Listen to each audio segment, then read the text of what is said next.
Welcome to the Badass CEO podcast. This is Mimi McLean. I'm a mom of 5, entrepreneur, Columbia Business School grad, CPA, and angel investor. And I'm here to share with you my passion for entrepreneurship.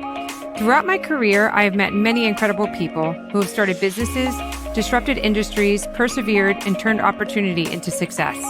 Each episode, we will discuss what it takes to become and continue to be a badass CEO, directly from the entrepreneurs who have made it happen. If you're new in your career, dreaming about starting your own business, or already an entrepreneur, the Badass CEO podcast is for you. I want to give you the drive and tools needed to succeed in following your dreams.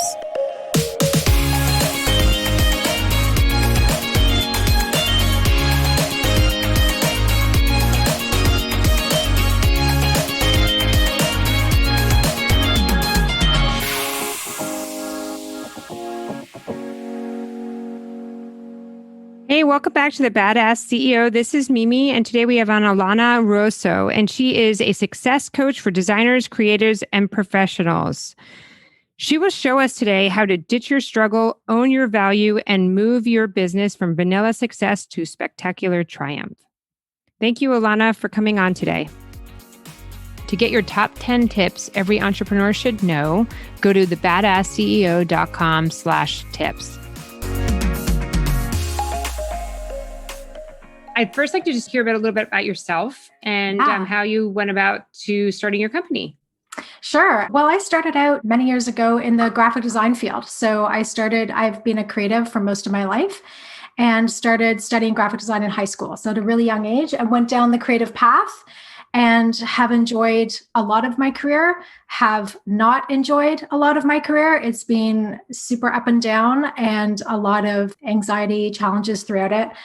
And then I went right into the design industry. So I've worked in advertising, book publishing. I've done a whole bunch of different things, but always had a passion for personal development. So I started studying personal development and working with coaches. And then eventually, really in 2016, I decided that was the world that I wanted to move into.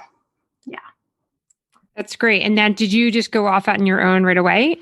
No, it's been a combination of working freelance, corporate, coaching. It's been for me a really slow process. And that was interesting. There's been parts of my career where I just opened up my own design company and did that and had no problems or it felt easy. And the coaching business, I will be honest, I made the deliberate decision to do it slowly, partly to avoid some things that I did in my design business, some mistakes I made, and to build my confidence. Yeah. It took a while. It wasn't something that came easily to me. That's great. Now, I think a big challenge for a lot of entrepreneurs, especially when they start out, is clients and getting clients. Can you talk a little bit about that and how you started getting? Is it through referrals or how you went about getting clients? That's a great question. So one of the things that I noticed in my design business that I would apply to my coaching business was once I made the decision that there were clients out there for me, then it made it a lot easier. For some reason, the path started to open up. So I go through every day deciding that there's someone out there who needs to work with me, wants to work with me. And so I set that intention. That's one thing that's been just a mindset piece. But in terms of some of the logistics, networking has been one of the things that I have done. And that's mainly virtually now. So I do a lot of virtual networking, posts on LinkedIn, word of mouth for sure. Absolutely. I do some social media, but it's definitely not a passion of mine. So it's something I struggle with, like I'm sure a lot of people, but and asking people for referrals and really being vocal about what it is I actually do. That's great advice. You touched a little bit on networking. Mm-hmm. Is there any specifics? Like, are you going into Facebook groups or what do you mean by that? So some of it's Facebook groups. We have actually, when Meetup was pretty popular a couple of years ago, that was a great platform. I was actually going to a lot of meetup.coms. There are women's networking groups via Meetup that are now virtual. So I found that those have been more valuable for me than the actual Facebook groups. So that's something that they're more intimate. I'm also part of Young Women in Business, which is a company in Toronto that does mentoring and programs for women. So I'm pretty active in that. And that's another way that I've gotten clients and gotten people to kind of recognize what I'm doing. Oh, that's great. That's great. So I would love to talk about what you offer to your clients, because I definitely think it's something that is needed and has been expressed to me. I think a lot of women who are CEOs, even though they're doing really well, still feel like they're insecure. They don't have the confidence that they would want, especially if they're in an arena that's mostly men. And, it's kind of almost like an imposter syndrome, you would call it. So I would love for you to just talk about that and advice about that. Yeah, the imposter thing is huge. People come to me with this for sure. One of the quotes I love is an Amy Cuddy one, and it's fake it till you become it. So as opposed to fake it till you make it, I'm sure a lot of people have heard that. She did a TED talk in, I think, 2012. So that's one of the things right off the bat that I think is a mindset piece that we're starting with. I was super lacking confidence. Like I really, really struggled. So that was part of my story. I found being a designer really hard. I found going into coaching really hard. I've constantly questioned my ability. That's lessened so because I've done so much work with coaches, and it's really led me kind of down this path to help people really, that piece of unfulfilled potential, like the fear of not reaching your potential haunted me. Like it would literally haunt me. And I just knew I wasn't doing exactly what I was meant to do, or doing it in a way that was going to make me happy. And I don't think it matters how successful you are, because I've talked to people that have huge businesses and they're still struggling with that. They don't feel like they're in the potential. So that's definitely one of the things that I work with people on. Right. So is it feeling like that you're not reaching your potential, or feeling that you're in a spot that you're not qualified to be in? Yeah, that's a good point. It's definitely the not qualified to be in it or not worthy of it. Like they can't attain it. For me, there was definitely this, there's them and there's me. And I felt a huge divide between where I was or where I could be. I couldn't have what other people had. A lot of it was, some of the circumstances of growing up. So there was a divide. And I think people think there's a bigger divide between where they are and where they can be. And they think of it as very vast, but it's actually not that vast. They're actually usually closer than they think. And what usually helps them get there? Yeah. So we usually look at limiting beliefs. Like I'm always going down that mindset path. We're looking at the limiting beliefs, the stories that you're telling yourself over and over and over again that become part of your story. And we hang on so tight to them. Like I really hung on tight to some things that were part of my life or part of my experience. And then I let them define me. And then I created this obstacle, and it really becomes a self-sabotage. So self-sabotage is actually one of the huge topics that I talk about with people, because it pops up in really weird ways for people. Everyone's very, very different how it shows up. And so we look at some of those behaviors and we think, okay, then we have to consciously make decisions to change that behavior. And then we're going to get different results. I like that. The self-sabotage. Yeah. Now, have you, from your experience, if you look at like a successful CEO, we can all name some very, very successful ones, and people who are not or not there yet, is there a common characteristics, or there's something that makes them super successful, confident that other people are not doing? Well, I think it's an alignment issue a lot of the time. I think there's a very curious thing that happens when I find that people are reaching their success faster. My observation is that they're in alignment with what they want, which means that they truly want what they want. It's not someone else's goal, that they actually truly want it. And they've kind of worked through some of those subconscious blocks that might be stopping them. So they feel that they can actually attain it, and not just saying that they can, but there's that piece of them that knows that they can actually achieve it. And for a lot of people, there's the business side of things and the logistics and that, but that is a huge part of it, is getting through that limiting belief that might be stopping them. That's true.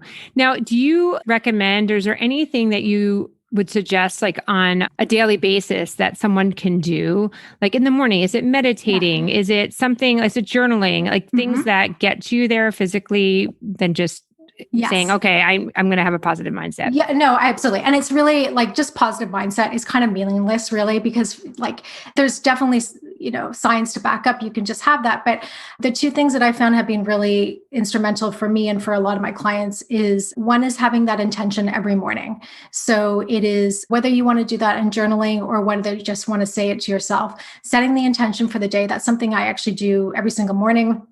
And sometimes it's literally, I just want to stay calm throughout the whole day. And some days it's like the perfect client is going to come my way, or I'm going to get one step closer to this giant business deal that I want to land or to seal. Because if you're just haphazardly going through your day, you're actually not going to get as far as you could. So setting yourself up with that intention, I think, is a huge part. Meditation, all of that is part of it. Journaling for sure. I am failing miserably this year at journaling. I find that there's some things I'm doing really well right now. I find I'm missing it. I'm not doing as much journaling, but absolutely, that's the intention part. I never miss a day. And so when you say the intention part, are you writing it, or are you just verbally telling it to yourself? So I've been verbally telling it to myself. Again, I'm lacking the journaling regimen right now, but for some people, writing it down is ideal. Like I do try to write out as many things as I can. And so if you just get out of bed, or not even before you've gotten out of bed, is set your intention as to how you want your day to go. That's a really basic thing, but it is so powerful. I really got committed about doing this actually about January of just last year. And I've noticed huge differences. I personally do it outside in the cold, or when it's winter here right now, but I go out every morning into my garden and I set my intention in that space. I like that. I like that a lot. It's interesting. Do you feel like you can actually change people, like, how do I say this? What's the right word? Like I have friends who are entrepreneurs or have their own companies, and, they're kind of spinning. And, it's kind of hard to tell them like what they're doing, but like they might be severely distracted or completely ADD. And, and I say ADD loosely, like meaning like they're looking at their cell phone all day long. They're on the phone. They're like just not even focusing. So I don't even know if I think they do have ADD, but anyway, so I'm just wondering, like, can you change people, or is that something that's there to stay? Meaning like the things that are hanging them up from getting to the next level is maybe not just a mindset. Maybe it's actually like changing their practices. Like how do you work with people with that? For sure. So the number one thing is awareness. So we sometimes I'll ask them to describe part of their day to me and like just tune into kind of what they're doing and noticing it and getting them to be aware of what's happening. But if there's no willingness to be aware, the people that come to me usually have that first initial desire. They really do want to become aware. So then you can start to see where you're distracting. I mean, being distracted, doing things that are unproductive, or kind of keeping yourself overwhelmed, that's like a huge self-sabotage tactic. That's actually just keeping you from focusing on what you need to do. And you're not being your best advocate when you're doing that. One of the favorite topics that you talk about, which I love, is how to build a shatterproof mindset for success. Yes. Do you mind talking a little bit about that? Yeah. So that is definitely going into starting with that awareness piece that we're talking about. And then there's the discipline piece of it. So it's like, if you're seeing that you're recognizing behaviors that you don't want to do and thinking the same thoughts over and over again, well, how are we going to rewire your brain? And so sometimes I actually use the word brainwashed. And I know that's got such a negative connotation because we don't want to be brainwashed by certain things. But I actually have found so much of my success has been positively brainwashing me, like literally flooding my mind with different words, phrases, goals, things that I want to work on. So you have to, like, if you could see my office now, it's Post-it note kind of crazy, right? Because I'm always reminding myself, I am rewiring my brain. I am changing my mindset. And it's something that you have to be like really diligent about, really committed to, but you do it in small little tiny pieces. But over time, absolutely, that is going to change your mindset. Yeah. That's great. I like that. You also talk about how to build a brand, like a brilliant brand. Yeah. So can you talk about that? Yeah. So when I actually started coaching, first it was because my background is so much in design, it was really being a brand coach and working with entrepreneurs on like, okay, sometimes helping them build their brand, develop the rationale, their strategy and visually. And sometimes I still work with that with clients. Kind of my niche is working with a lot of creative clients, everything from designers, photographers, actors, things like that. And so sometimes we actually go through what their company is, what their brand is, and really stripping it down to what they want it to what makes them happy, but what's their messaging. And so absolutely, branding is a huge part of the success of any company. It doesn't matter how small or how big it is. Like that is absolutely, it's still a passion of mine. Yeah. Now, do you work with people also to help build their brand, or is it? Yeah, sometimes I've moved a bit away from. So what happened was I was working with entrepreneurs on a lot of branding, and it was so close to what I had been doing for so long that I didn't find the challenge, and it wasn't really as fulfilling. So it's not something that I do as much. I work now more with the personal development, the mindset piece, kind of getting the courage, avoiding the self-sabotage, avoiding struggle. But that is just something that I still work into with some of my clients for sure. And then Mhm. can you tell me about actually your services, like how Yeah. you do work with people and, Yes. is it an Yes. ongoing or is it a program? Yeah, so it's ongoing. Most of my clients are one-on-one. I do some group programs as well and some corporate work, but most of my clients do a one-on-one. We do 6 coaching sessions together. 6 to me is the minimum that you need to start seeing some transformation. Because the really interesting thing about when you work with someone in a coaching capacity, guaranteed by the 3rd or 4th session, they are either wanting to bail, the stuff is coming up, they start kind of maybe rescheduling like the blocks, like you're really starting to dig deep. There's like the initial excitement of like, oh my God, I'm going to like take on the world and change everything in my life. And then it gets a little bit tough because we're getting to some of the nitty gritty. So within 6, I find there's usually a bit of a transformation. And the interesting thing that I do with every client is I start with something called the Energy Leadership Index Assessment. It's got a really crazy long name. It's called an ELI, and it's actually an attitudinal assessment, which helps me see how a client is showing up on a day-to-day basis, like in a happy day and in a stress day, and what their default settings are. So whether they're a people pleaser on a general basis, but then they like to go into victim mode, or they're someone who's really angry, but they actually do want to be of service. So I kind of get a sense of that. So I do that with every client. Yeah. That's great. Now, are there any other tips that you would offer women CEOs or entrepreneurs right now that could be struggling or just starting out? Like, so any tips either from what you've learned personally as you've been growing your business or just from your expertise of helping women?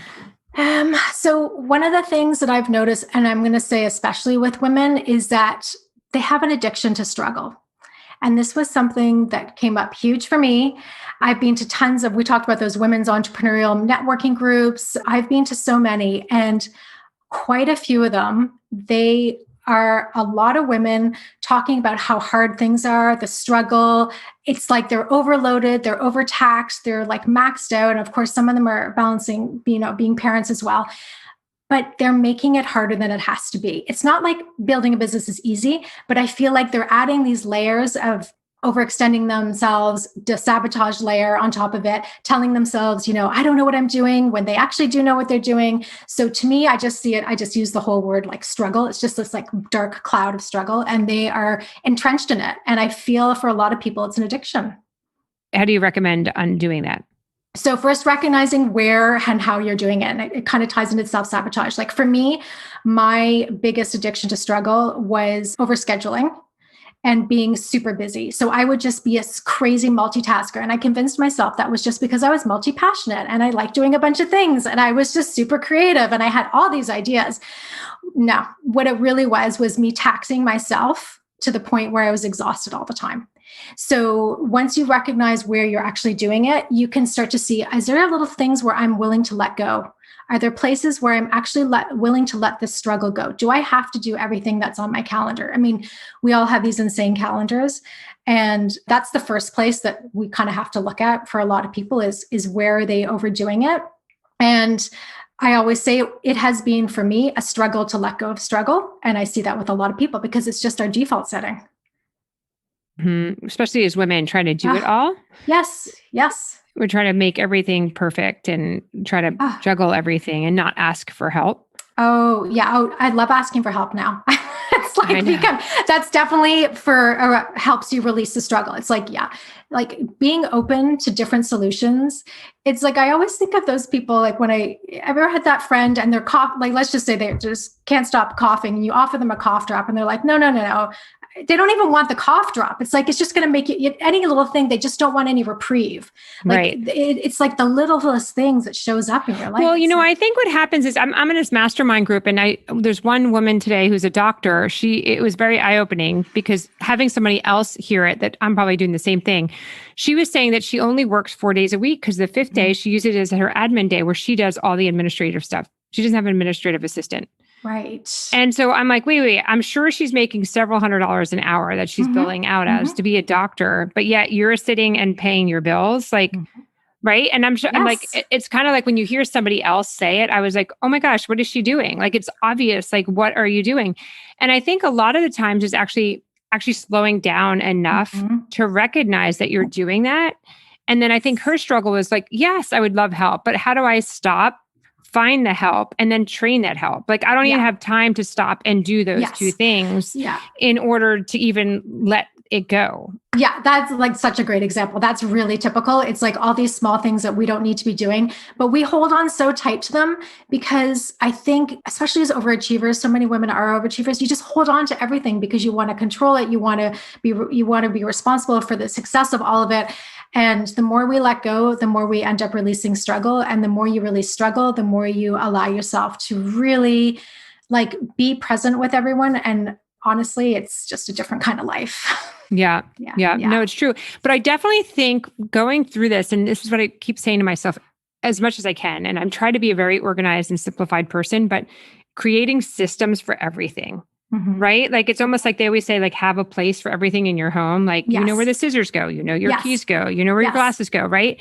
It's the same idea. Like if you can do that for everything in your life as early as possible. And I naturally don't do that. So it's been hard. Like I'm not a naturally super organized person. I like to be, but I think that's the key too for a lot of people is like if you can create systems right off the bat, if it's how you pay your bills, if it's how you keep track of, you know, files, whatever like anything in your business, systematize it. So then also that you know how to do it, and then it's easy for you to hand over for somebody else to get help. The handover piece is going to be huge, and it's scary for a lot of people, but it's absolutely necessary. It's like that whole thing about, you know, saying no to certain things, turning to things down, giving things to people. All of that is a part of it. Absolutely agree with that. What is your morning routine like? Like, what is there anything that you do in the morning that you could share? Are there any apps or secrets or, you know, like one example I give people is like, especially now during COVID, when we haven't had a lot of help. And if you have a lot of kids, like in LA, there's an app called rinse.com, which I love. It comes and picks up when I'm overwhelmed. It comes and picks up my laundry and brings it back the next day. Amazing. It's all in an app. So Mike, is there any apps, anything in the morning routines, any kind of tips that you can give us? Well, I alluded to, you know, I was saying I set my intention for the day, and I want to tell my little morning routine because it's been life-changing, but also I was never a morning person. Like I never did anything in the morning. And I made the decision last year that I was going to change that because I knew my body needed it. Like I physically needed it. So I do start my morning. I go outside in my pajamas and my rain boots into the garden. I just like go in that garden. I do the breath of joy. So I do a yoga breathing exercise, and then I ground myself with a little meditation. I set my intention and I do a gratitude. And the whole thing takes about 3 minutes. I think about what I'm really grateful for. It's a 3-minute routine. It has it's changed things for me. I have said it has drastically reduced my anxiety every day. You know, someone who gets super stressed and my body can sometimes get really, really tightly wound up. It's had an amazing effect. And what I love about it is it's like literally 2 to 3 minutes. It's doable. So for people that, you know, I would hear people talk about a morning routine and I would stress out and I would just be like, I can't add anything more. I'm just trying to wake up. And I got really defensive. And then I realized, well, you know, maybe that's me just staying in kind of struggle mode a little bit more. So I was open to the idea, and I have made it simple. And you know what's funny though? There's always a part of me that thinks, oh man, I really should do this for longer. I should do this better. I should do this like, and no. I'm like 3 minutes. That's it. We're done. And back in the house and back in for tea. So that has been hugely positive in my life. That's great. That's great. I know we do like to make everything more complicated and feel the guilt, right? Yes. Like we're never doing enough. Like if you're going to do the 7-minute workout, then maybe you should be doing the 5-minute workout, or you know, it's never enough. Never enough. And yeah, that was actually a huge mindset piece for me to get through, was actually that exact phrase. It's never enough. I had to look at a lot of where that was coming from. And it's like, you know what? 3 minutes is enough. It's great. I'm awesome. It's working. Yeah. That's great. That's great. Yeah. Thank you so much for coming on. I really appreciate it. It's been great. And I love all your advice. Thank you so much. It's been just wonderful to chat. If you'd like to find more about Alana, you can visit alanaruoso.com, which is ALANARUOSO.com. And her handle is @Alana Ruoso. Thank you so much. Thank you, Mimi. Take care. Thank you for joining us on The Badass CEO.